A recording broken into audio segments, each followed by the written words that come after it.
Welcome to the She's So Sweet podcast. I'm your host, Kristi Faltorusso, Chief Customer Officer and award-winning customer success executive. I am so thrilled to introduce today's guest, Mari Cross, CCO of Infor. Hi, Mari. Welcome to the show. Hi, Kristi. Thank you so much for having me. I have had so few CCOs, and I have to tell you that is intentional because I feel like my network is flooded with customer success professionals.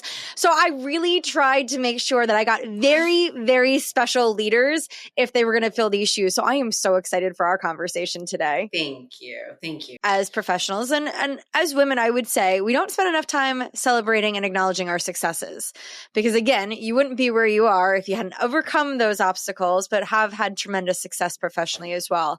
What would you look back and say are some of your proudest moments professionally or accomplishments that you've had so far? Yeah, I think it really is, I think back on my Adobe experience. I feel like the biggest thing that I'm so proud of there is that we built a success team that actually did drive great impact for our customers, but it was a fabulous team too. Wow, did I love that team. It was a bunch of, super powered, women and men that really did just great work. And I had so much fun seeing them thrive and just blossom. So by the time I ended up leaving Adobe, I literally had no concern that company and that team was going to do great things because they were that's probably my biggest, pleasure, right? Was really building up that team. Okay. Well, you're going to have to give us a little bit of insight into how you think about building a successful team. Because I feel like it's an easy thing to get wrong. Yeah. Right. It is. Yeah.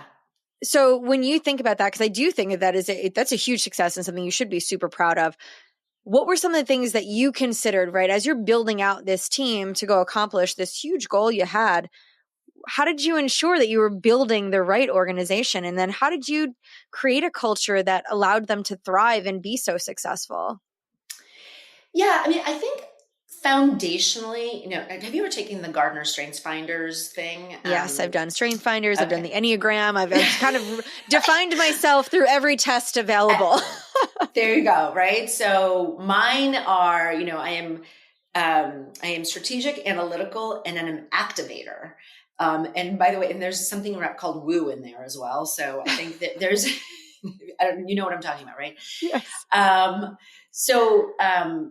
There's that part of me that I really get excited about activating other people. So there's first is in terms of the who you're hiring. I do believe hiring for potential and for the different perspectives is pretty important, right? So there's a big part of the conversation that isn't just about your past experience or what you've done, but the potential and potentially how you're going to fit with the team. Because I do think the team dynamic it's important. And you could be great at your job, but if you're full of ego, that's just not going to have a place in organizations that I think are very successful. So, we've got a lot of that going on. And then some of the other parts, I spend a lot of time with my team, especially in the beginning.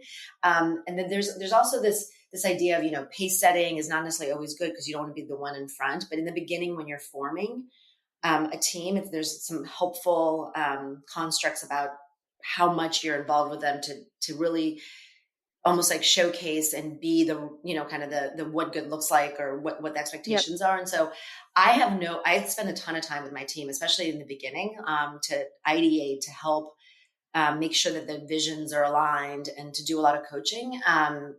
Especially in the beginning, I think it's really, really important until the teams meld and then they can really take it forward on a lot more on their own. And so I think that idea of spending the time with them and doing it, in person, having ideation sessions, having those workshops, even a lot of those things I think builds really good foundational pieces to long-term success and developing a personal relationship. Quite frankly, I've had my team members over to my house.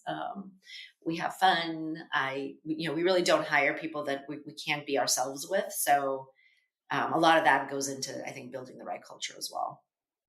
All right. Well, you did emphasize the importance of being together, which I do believe strengthens relationships. But now as we see so many companies moving to this remote first environment, what advice do you have? And listen, you manage a global team, which means you're not seeing all these people in person all the time.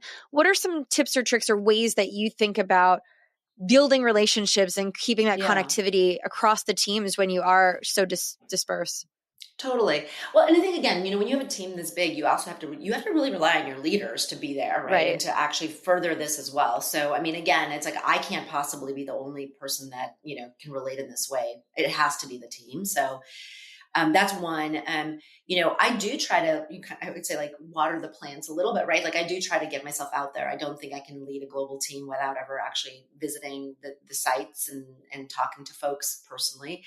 But otherwise, I think you can also, I think you have to, I think it's worthwhile to bring teams together every once in a while, even though expensive. If you're remote, that's okay for most of the time, but every once in a while, bringing folks together is important, um, cost aside, right? And then finally, I think it's important to build in, time that is like no work talk, but even from a remote perspective, right? So you can have a session every couple of weeks or whatever it is, where you just chat. You have a happy hour. You do something that is really very much so based on personal interaction and getting to know people on a human level. And I think all that stuff builds over time. I love that. I think it's great advice. I think folks are still struggling with how to build and maintain a culture in a remote first world. So I appreciate you sharing your thoughts on that.